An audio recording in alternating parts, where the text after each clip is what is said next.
ఇది చాలా గంభీరమైనటువంటి సమయం.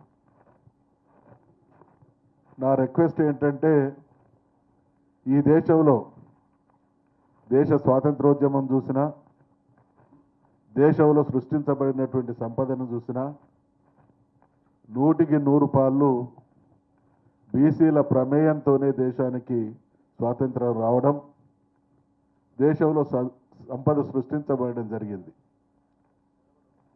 అయితే రకరకాలైనటువంటి అవమానాలు, మోసాలు, ద్రోహాలు వెరసి కృష్ణయ్య గారు అనేటువంటి వ్యక్తి ఈ రాష్ట్రంలో, ఈ దేశంలో బీసీ నినాదం ఎత్తుకొని ఆయన పార్లమెంటులో ప్రవేశించిన తరువాత మాత్రమే కేంద్ర స్థాయిలో కదలికలు వచ్చినాయి అనేటువంటి విషయాన్ని ఈ సందర్భంగా గుర్తు చేస్తా ఉన్నా.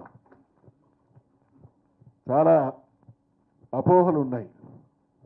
కానీ కృష్ణయ్య గారు ఏ నిర్ణయం తీసుకున్నా, ఏ పార్టీ ఆయనను ఆహ్వానించినా, ఏ అవకాశం ఆయనకు దక్కినా ఆ పార్టీల చేత బీసీ అనిపించి, బీసీలకు అనుకూలమైనటువంటి మాటలు పలికించి తాను బీసీ నినాదాన్ని వదిలిపెట్టినటువంటి ఒక్క క్షణం కూడా లేనటువంటి కమిట్మెంట్తో పనిచేస్తున్నటువంటి నాయకుడు ఆర్ కృష్ణయ్య గారు. కాబట్టి హృదయపూర్వకంగా మనమందరం వారిని అభినందించాలి.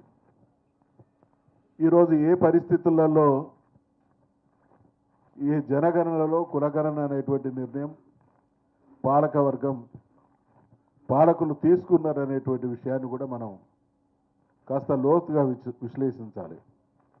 సమాజంలో వచ్చినటువంటి చైతన్యం, కృష్ణయ్య గారు వెలిగించినటువంటి బీసీ నినాదం అనేటువంటి దీపం ఇక్కడ మొదలై దేశవ్యాప్తంగా అంటుకొని పార్లమెంటుకు ఆ వేడి తాకినటువంటి సందర్భంలో మాత్రమే ఈ నిర్ణయం జరిగింది అనేటువంటి విషయాన్ని కూడా మనవి చేస్తూ ఉన్నాం.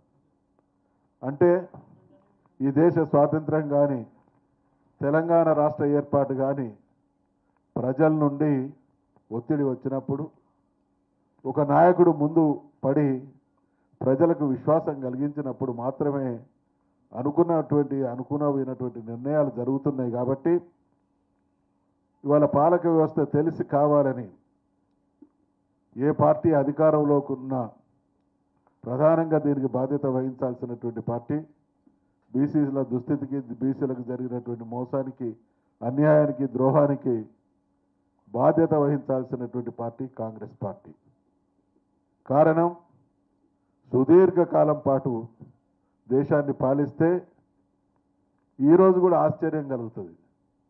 బీసీలకు మంత్రిత్వ శాఖ లేదు, కులగణన లేదు, దామాషాకు అనుగుణమైనటువంటి కేటాయింపులు కాదు కదా, 10% కేటాయింపులు కూడా లేనటువంటి దుస్థితి కొనసాగుతున్నది అని అంటే మనం గొంతెత్తి మాట్లాడి మన శక్తి ప్రదర్శన చేయడం ద్వారా మాత్రమే సమస్యలు పరిష్కారం అయ్యేటువంటి పరిస్థితి ఉంది. కాబట్టి ఇవాళ ఒత్తిడి దరిమిలా తీసుకున్నటువంటి ఈ నిర్ణయం నా దృష్టిలో మనమంతా అల్ప సంతోషులం.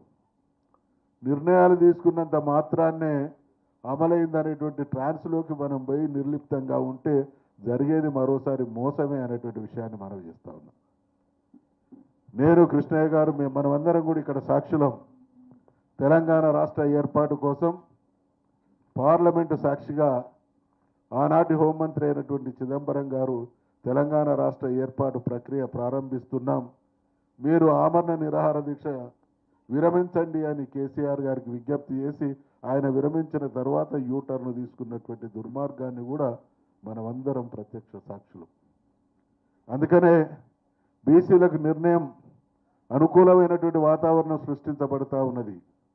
ఇప్పటి వరకు అప్పనంగా దక్కాల్సినటువంటి వాటా కంటే అనేక రెట్ల వాటాను అనుభవించినటువంటి శక్తులు, వ్యక్తులు మళ్ళీ కుట్రలు చేసేటువంటి ప్రమాదం ఉంది. కాబట్టి ఈ దేశంలో నిర్ణయం తీసుకున్నది అమలు జరగాలి అనంటే మనం నిరంతరం అప్రమత్తంగా ఉండి వాళ్ళను ఎప్పటికప్పుడు ప్రశ్నిస్తూనే ఉండాలి, వాళ్ళ మీద అటువంటి ఒత్తిడి తీసుకొస్తూనే ఉండాలి. అటువంటి విషయంలో కృష్ణయ్య గారు తెలంగాణతో పాటు, హైదరాబాద్తో పాటు భారతదేశంలో అన్ని రాష్ట్రాల్లో కూడా అటువంటి ఒత్తిడి వాతావరణాన్ని సృష్టించడంలో ముందుండాలి, వారి వెనుక మేము ఉంటామనేటువంటి విషయాన్ని ఈ సందర్భంగా మనవి చేస్తా ఉన్నాం. నిర్ణయం జరిగింది. ఇవాళ తెలంగాణలో ఈ రాష్ట్ర ప్రభుత్వం కూడా బీసీల విషయంలో ఎటువంటి ద్రోహం చేస్తూ ఉన్నదో చేసిందో మనం అందరం కూడా చూసినాం. చేయడం ఇష్టం లేక అనేక రకాలైనటువంటి ఒత్తిళ్ల తర్వాత, కోర్టుల మొట్టికాయల తర్వాత నిర్ణయం తీసుకొని తూతూ మంత్రంగా జరిపి ఇప్పటికీ ఆ విషయంలో పలుకులేనటువంటి వాతావరణాన్ని చూస్తూ ఉన్నాం. ఇది నమ్మించడం ద్వారా, చేయకుండా మోసం చేయడం ఒక భాగమైతే, చేస్తున్నట్టు నటిస్తూ మోసం చేయడం అనేది ఘోరమైనటువంటి ద్రోహం. కాబట్టి పాలక వర్గాలు అటువంటి స్థితికి, అటువంటి దుర్మార్గానికి ఒడిగడుగుతున్నటువంటి దాఖలాలు మన ముందట పుంకాలుగా ఉన్నాయి. కాబట్టి ఇవాళ నిర్ణయం జరిగింది. ఆ నిర్ణయం అమలు కావాలి, ఆచరణలోకి రావాలి. కులగన్న జరిగి సమాచారం సేకరించబడాలి.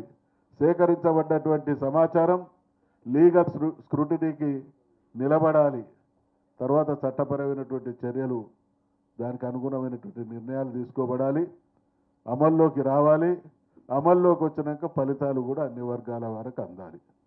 మనం చూసినాం, పూజ్య అంబేద్కర్ గారు మహాశయుడు రాజ్యాంగం, వారు ప్రసాదించినటువంటి రాజ్యాంగం ద్వారా ఎస్సీ ఎస్టీలకు రిజర్వేషన్లు వస్తే 75 సంవత్సరాలు దాటిన తర్వాత కూడా ఆ వర్గాల్లో అనుకున్న స్థాయిలో ఆశించినటువంటి వెలుగు, మార్పు రాలేదు. కాబట్టి అంటే చేస్తున్నట్టు కనబడుతూ చేస్తూ కూడా మళ్ళీ ఏదో రకంగా అవి అమలు కాకుండా, ఆ వర్గాలకు పైకి రాకుండా దుర్మార్గం జరుగుతున్నది. కాబట్టి నేను కృష్ణయ్య గారికి మనవి చేస్తా ఉన్నా, ఇక్కడ ఉన్నటువంటి పెద్దలందరికీ మనవి చేస్తా ఉన్నా, రెండు మనమెంతో మాకంత రాజ్యాధికారం నువ్వు కైవసం చేసుకోనంత వరకు, దరఖాస్తులు ఇచ్చి దండాలు పెట్టినంత వరకు మన సమస్యలు పరిష్కారం కావు. కాబట్టి బీసీల విషయంలో తెలంగాణను, ఆంధ్రప్రదేశ్ను చైతన్యవంతం చేసినటువంటి కృష్ణయ్య గారు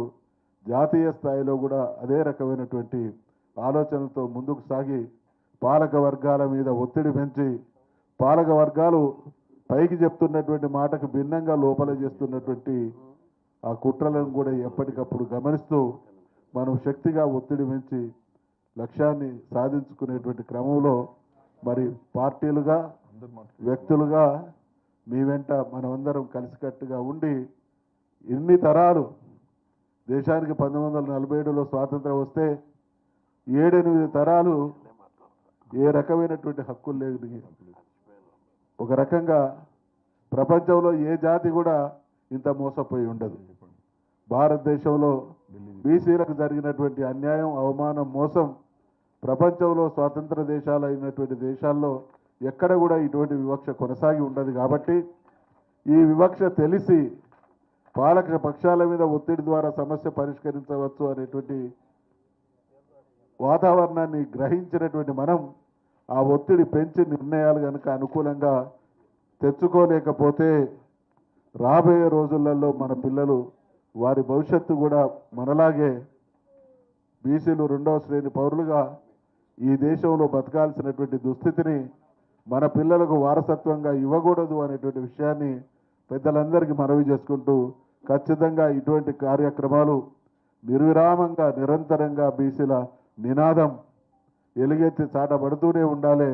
ప్రశ్నించడం కాదు, అవసరమైతే వాళ్ళే శక్తిగా మారి వాళ్ళు ఇచ్చేవాళ్ళు మేమే పుచ్చుకోవాల్సినటువంటి పరిస్థితి వస్తుంది అనేటువంటి ట్రాన్స్లోకి మిగతా వాళ్ళని తీసుకుపోవడం ద్వారా మనకు న్యాయం చేసుకోవాలనేటువంటి విషయాన్ని ఈ సందర్భంగా మనవి చేసుకుంటూ, 96 కులాలకు సంబంధించినటువంటి అన్నలకు, తమ్ములకు, ఈ కులాలన్నీ కూడా సమిష్టిగా మనందరి లక్ష్యం, మనందరి జయం, ఎవరికి వాళ్ళం, మేమెంతో మాకంతా అనేటువంటి నినాదమే మన విధానం. కాబట్టి దాంట్లో అన్ని కులాల వాళ్ళు కూడా ఉంటారు. కాబట్టి అన్ని కులాలకు న్యాయం జరగాలి అనంటే ఈ కార్యాచరణను మనం బలోపేతం చేయడం ద్వారా మాత్రమే, ఆ ఒత్తిడి ద్వారా మాత్రమే సమస్య పరిష్కరించబడుతుంది అనేటువంటి విషయాన్ని మనవి చేసుకుంటూ సోదరులు వకలాభరణం కృష్ణమోహన్ గారు ఈ కార్యక్రమాన్ని నిర్వహించినటువంటి మిత్రులందరికీ మరొకసారి